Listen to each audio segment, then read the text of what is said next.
Half a day, guys, and we're back. Another week, another episode. I know we're switching it up. We're going from beaches, and now we're back into studio. But you know what? It is what it is, man. The restrictions are easing up, so might as well. Let's switch it up and let's just change the scenery a bit. So here on the podcast today, I know we've talked about it for a long while, but the scheduling has been crazy. He's busy, you know, I'm kind of busy. So this is finally happening, and I get to sit down and get to know this amazing guy who's doing amazing things here on Guam. And hopefully, when the borders open up, I'm pretty sure he wants to travel the rest of Micronesia too. So here with me today, I do have my buddy Farron Taijeron. Farron, man, thank you so much for stopping by the show. Thank you for having me. Enjoying the aircon. I know. I mean, for you, it's always outdoors for you. You know, there's never a day where you've kind of spent a whole lot of hours indoors. You're always either outside hiking, you're outside, you know, diving and do the cleanups where we'll get to. And just in part of the podcast, so we'll dive deep into what he does with his friends, which is amazing. But when we kick off the podcast here, I always like to let our viewers know and who they're listening to and get to know you. So let's start there. Tell me more about something that maybe not a lot of people know about Farron, or more about you, pretty much.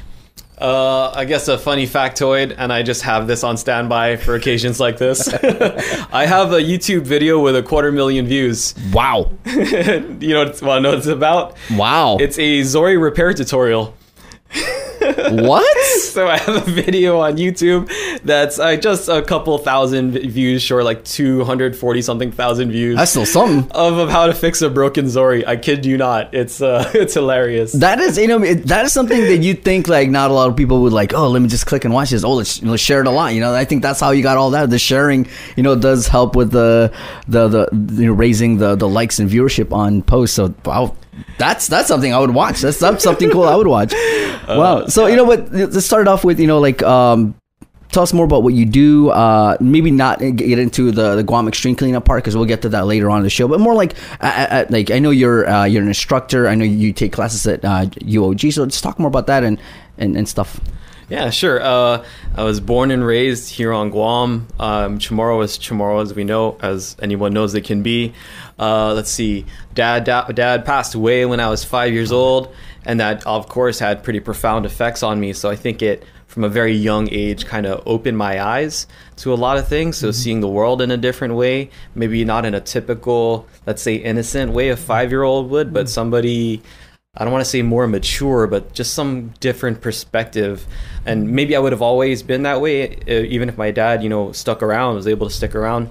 But I feel like it made me a little more distant, I would say, from most of my peers, just by the different kind of observations I would have, just seeing, the trauma my family went through with that, and then seeing how my own reaction to it, like not knowing how I'm supposed to feel, how I'm supposed to think, because that's such a strange age for such a big thing to happen. Right. And so I went through that kind of through the rest of my life growing up here on Guam in our public education system. And I actually couldn't swim, and that's part of the reason why. I didn't learn to swim until I was an adult. So my family dealt with a number of deaths, including a cousin of mine, and then that terrified mom. So mom was sufficiently scared of losing anyone else, so I wasn't even allowed in the water unless I could stand in it. But when you're like this tall, that's basically a puddle.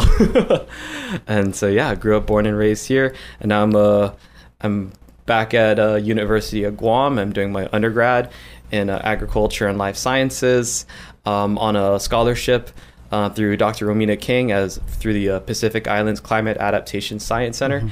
And I just finished OChem, which was absolutely savage. If anyone ever asked me what the craziest thing I've ever done was, I'm gonna say I would try to get a good grade in OChem. So you talk about how it all kind of started for you and your love for pretty much for the island and nature itself. And like you said, growing up was you weren't really allowed to get in the water, unless you could stand up in it. So at one point in time in your life where you kind of like like, you know what, I'm gonna do it. I'm gonna jump in the water. I'm gonna see what nature has to offer and stuff like that. What point in time in your life did you fall in love with that? I can tell you exactly when. So when I graduated from high school, my whole family, we moved out to California. And I didn't want to go in the first place. I loved it here. I didn't want to leave, but we went out there. I was out there for 3 years, and I tapped out. I needed to come home. I just belong here, period. So Guam was always calling back to me. And so I came back, I started working at one of the hotels, and I was actually pretty poor in those days. My whole family is still out in the States. So I literally rode a bicycle around. I moved in with my best friend, Felix Santiago, in Manila, quite close to GCC. And, you know, it wasn't in me to ask for rides every day, twice a day to get to Tumon. I used to work in one of the hotels to get to Tumon and back every day. So I just couldn't do that. I couldn't burden somebody else with my own failures, with what was my responsibility. So I bought a bicycle at Kmart, and I learned how to fix everything on a bicycle, and I rode to Tumon and back every single day, which was really hard. We didn't have Guam Auto Spot in those days, so no one would approve me for a car, even if I had tried. Wow. And then, and so, you know, I would show up to work at like 7 in the morning, and I would get off usually at 3:30 in the afternoon. And I didn't know this at the time, but this was a kindness they were doing for me to try to keep me protected. When I got promoted, I had to be able to work all the shifts, and I would work like 3 p.m. to midnight, or, you know, 11 p.m. to 7 a.m. And that's a dangerous time to be out, right? Right. Yeah. You know, people shouldn't be doing it, but they're drinking and driving. And so I'm lucky nothing serious ever happened to me. But anyway, so I would show up. My usual shift was 7 a.m. to 3:30 p.m. and that's peak heat. So it's really hard to ride home at that time because you get the sun beating down on you. True. And then you also have the heat radiating from the asphalt, from the sidewalks. So you're getting like double dose of heat. And so I would just kind of, I would just wait. I would just go sit on the beach and just kind of wait for the heat to die down a little bit before I would ride home. And I would just go sit on the beach because it's a nice place, right? I'm back home. I'm back on Guam. I want to go see that water. So I would sit on the beach, and I can't remember how long it took. I'm going to guess days or a couple of weeks. I'm like, hey, I should, get a mask and snorkel and just kind of frog kick around inside the reef and then just see what's out there. And it's exactly what I did. I went to Kmart, bought an $8 mask and snorkel. The skirt was like so hard, it's practically cutting into my face. It's one of those when you're done, it's just like, you're going to know you just finished snorkeling. And just from that, I left the nest and I took off. So I'm out there almost every day. I very quickly get pretty decent in the water. We go to fisheye. My first try, I touched bottom at fisheye because I saw a mask and snorkel at the bottom, so I wanted to see what it was, and it turned out to be that. I came up, I thought I was dying on the way up. Honestly, I didn't know what was going on. And then we started hiking all over, and I just went off on it, just trying to explore every corner of the island I could find.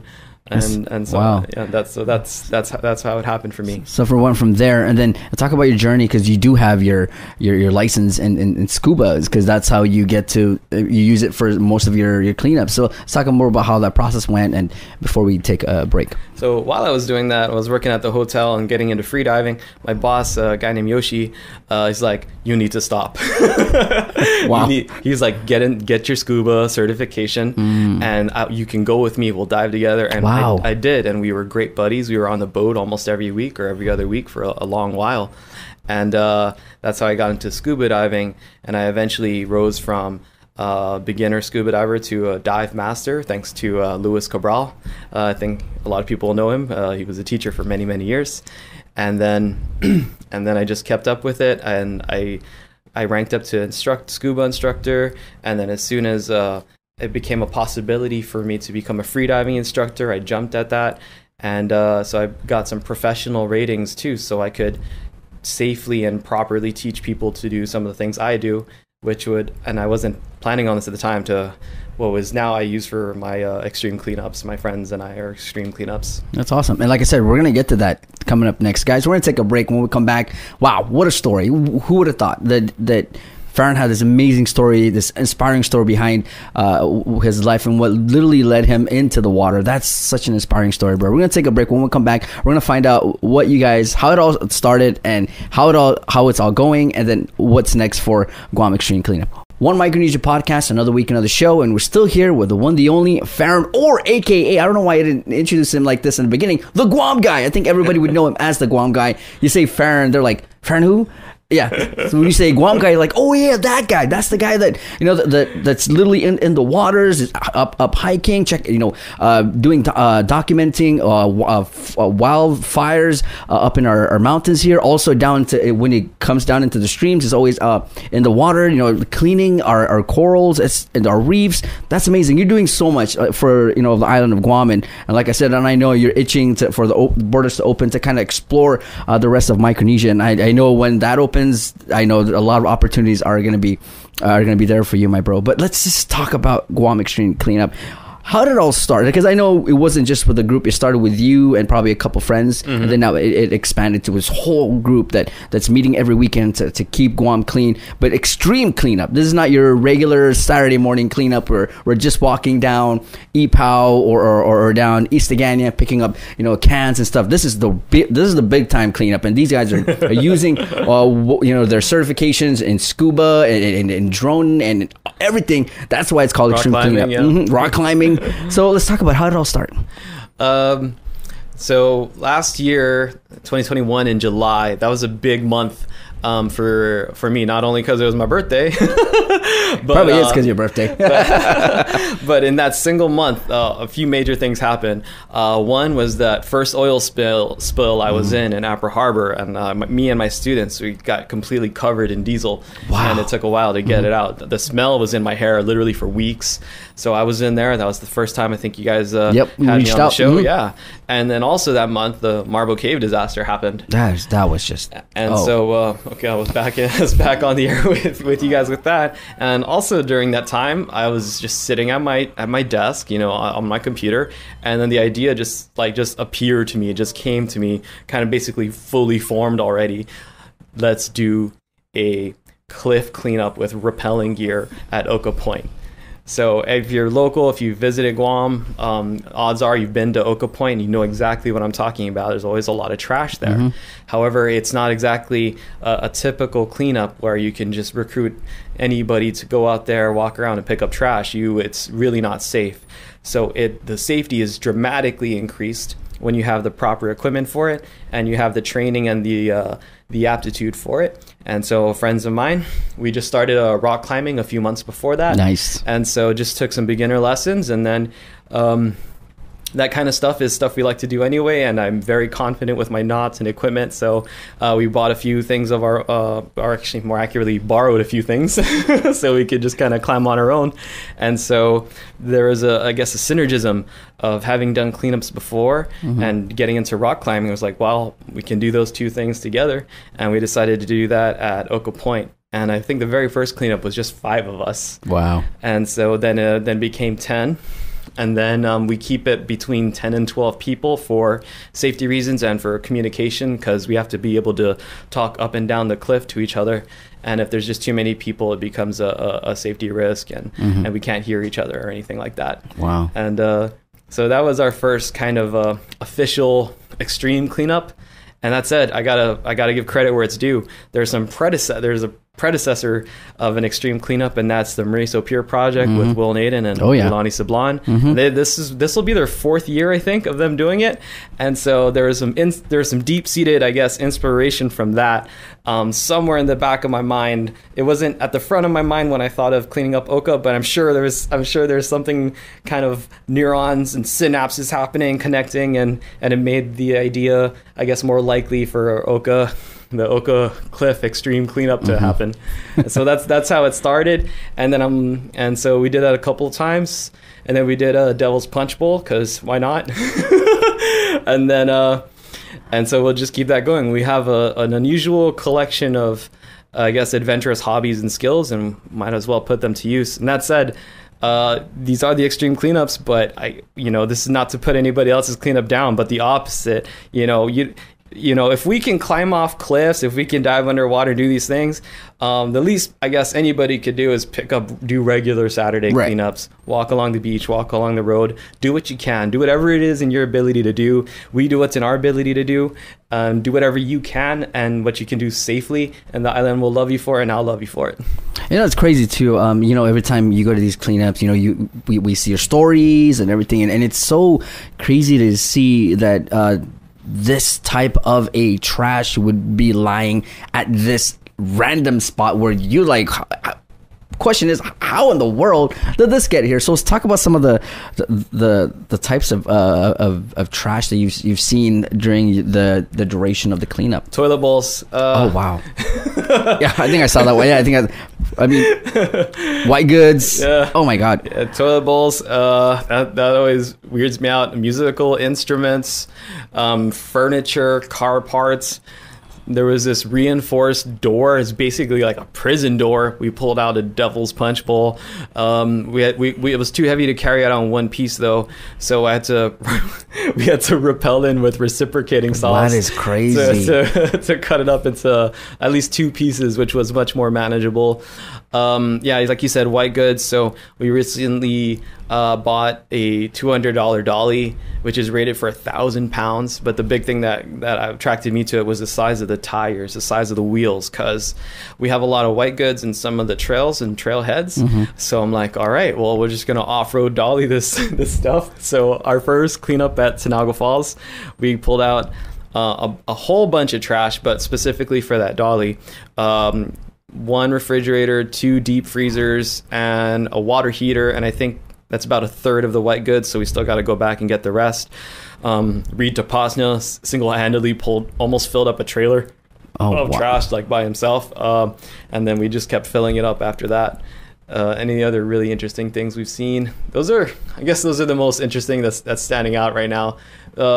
Something, it's not interesting piece of trash, but interesting thing about it is glass bottles or cans. Mm-hmm. When they fall when they're on the ground or on the cliffside and they're upright, that collects rainwater and other kinds of organic material, mm-hmm. and they grow mold and mildew, and they're just absolutely disgusting. The fermentation of the stuff in there is just horrible. We do have to empty it out though, because if we send it up full, it makes the bag more full, and then that stuff can drip on us, and we don't want that. So we have to empty it right onto the ground where we find it, and it's just nasty, absolutely nasty. Oh wow, like I said, I've done cleanups, and just like I said, your normal cleanup, and we find bottles like that. You know, it is disgusting. So that's crazy. And so let's talk about some of the because you're doing all of this, and at the same time, you know, you're getting so much amazing reactions from the public, and especially on your social media. I know you on your podcast, like say, we'll announce the podcast coming up, or where you can find this podcast. But I know on the podcast, you always, you know, bring up all these reactions from people that are just like out there, not knowing that either these trash exist where you find them, or are just grateful for what you're doing. Talk about some of those reactions. It's been shocking because it's been overwhelmingly positive. Usually you go on like any Facebook article of any news posting, and there's a lot of there's more important things, or like kind of comments, or there's all like that's it, or there's a lot of like kind of sad or sarcastic, mm-hmm. or just very negative comments. And I found that when I post stuff and with the kinds of things that my friends and I do with our cleanups and everything, it's overwhelmingly positive. A lot of people saying thank you, and it's really nice. It's actually really encouraging that I get to do these things and I get these great responses. There's always a couple of exceptions. I don't remember his name, but some guys like something. You're just a clout chaser. I mean, and I'm like, but you know, I don't really take things personally. Uh-huh. And so, I mean, people are there's gonna be those, you know, out there who are just gonna be jumping on the boat and be like, oh, okay, no, crash the party, you know. But I think the most part is, you know, you're doing something that not a lot of people are doing. Of course, there's like we talked about your normal cleanup, which is amazing that we do it every single Saturday to keep our islands and our roads and our beaches clean. It's a mix. Mm-hmm. It's like more monthly with little bits here, right. And like micro things. events that me or one or two other people will do. But I guess it's more monthly. But I guess I have been quite active lately, haven't I? It has been about every week. But I think the thing is, I think for me, watching your videos every single time is not because you're chasing clout. You're literally educating the public of this type of thing. Because if you weren't out there with a GoPro every day, like when you're doing the cleanups and documenting these things, yes, you're doing it, and you're going to do the same thing, put it in, you're going to dispose it at whichever company is going to take those white goods, whatever, big extreme trash or whatever. Mayor's office, right? So you could be doing that, but if you're not documenting it, like, people won't know, so people are still going to do this. So now with your videos out and telling people, like, there's trash here, there's trash there, people are like, oh wow, I didn't know that. And then I think at the same time, you're also there's this little thing that you're injecting into the brains, like, yo, don't trash. So I think it's something that will literally benefit not only you and your friends but the whole island of Guam. Yeah, and even with that, I don't know. Now that I'm thinking about it, I'm almost taking it as a compliment. The like clout chaser. I'm like, oh, thanks. You think I'm?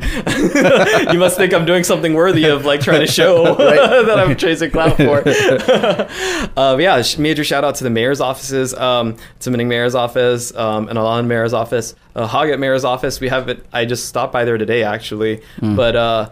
So there was someone sent me some pictures and video of a bunch of trash that was it looked intentionally dumped on the breakwater at the Agate Marina. And, what? So I went down to scope it out, and it's already gone. Somebody cleaned it. Nice. Somebody did. Somebody else already has done an extreme cleanup. So I'm so excited that that's happened. I want to know who did it. I mean, it's a ripple effect. Like you started, and then now somebody out there is being inspired to do something about it. So that in itself must feel good. It really does. Yeah. Yes. Wow, awesome. Farron, we're going to take a break, but when we come back, we're going to talk about what's next for Guam Extreme Cleanup, future events and stuff like that. We'll be back in half a day, and we're back. One Micronesia Podcast. We're still here with the Guam Guy. And so we talked about how it all started for Guam Extreme Cleanup crew. So let's talk about what's next for you guys. I know you guys have just finished Tinaga Falls. So let's talk about future events, and maybe future events for your friends who are doing stuff that are similar to what you guys are doing. We finished a cleanup at Tinaga Falls. We got to go back. There's more. Somebody else said they also lost a drone there, so we might have to scuba dive it again. Scuba diving, we hiked in full scuba gear if you haven't seen it. Yeah, that was cool though. It was hilarious is what it was. But it's usually like, he should be going the other way, not up the mountains. Yeah, something is weird here. So we got to go back. There's still a lot more trash. There's still some more white goods we got to get out. Still more collaborations with the Guam Boonie Stompers on some other hikes and some areas to get to. We have a really cool collaboration coming up with Poksai, the canoe paddling group. And, they have, like I said, they have skills and they have equipment, the canoes themselves. So they have some kind of ability to do things. So I thought of an idea of a cleanup before, and wouldn't you know it, they would be the perfect partners. Nice. And so I'll let them we'll announce that when that's formed and when that's ready and what exactly that's going to be, but it is definitely going to involve their canoes. Nice. I talked with Kevin Nace from the Guam Overhand Club on partnering to do some open cleanups at Oka Point, since he has, he's the professional, he's the instructor. I learned from him, so we can do some cleanups for people that, aside from my immediate friends, if anybody wants to come out and help at Oka Point, they could rent equipment from him, and he can make sure everything is operating safely, and those types of things. What else is coming up? Mariso Pure Project, that's coming up July 3rd. So if you're a scuba diver or free diver, you can come down and help get the trash out of the reef. It's a really, really beautiful thing that happens. There's dozens. One time there's a couple hundred people that came out to just help and give back to our island and give back to our reefs we love and depend on. What else is going on? I can't. You can throw in your, and then, like I said, we talked about the Guam Guy and the Guam Guy show, the podcast. So that in itself is amazing to kind of like break down everything each into different topic. I know you started, your first one was wildfires, and then we went from wildfires to the extreme cleanup, and then from that, or maybe there's the drone. Your show is amazing. So let's talk about some of the ideas or people you want to feature, maybe like one or two.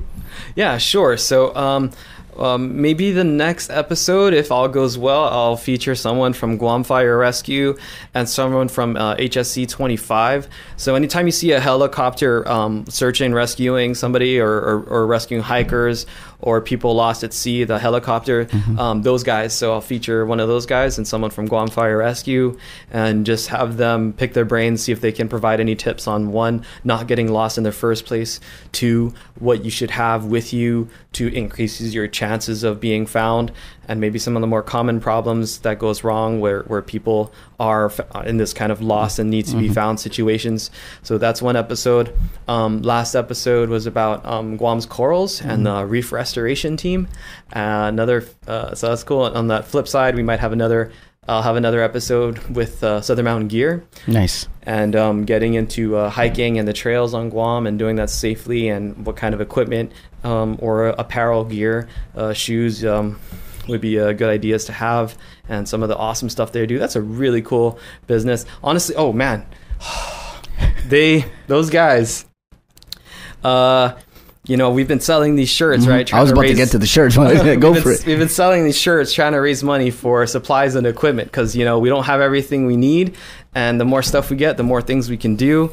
And these guys, they just wrote us a check for $2,100. And they also donated $900 worth of climbing rope.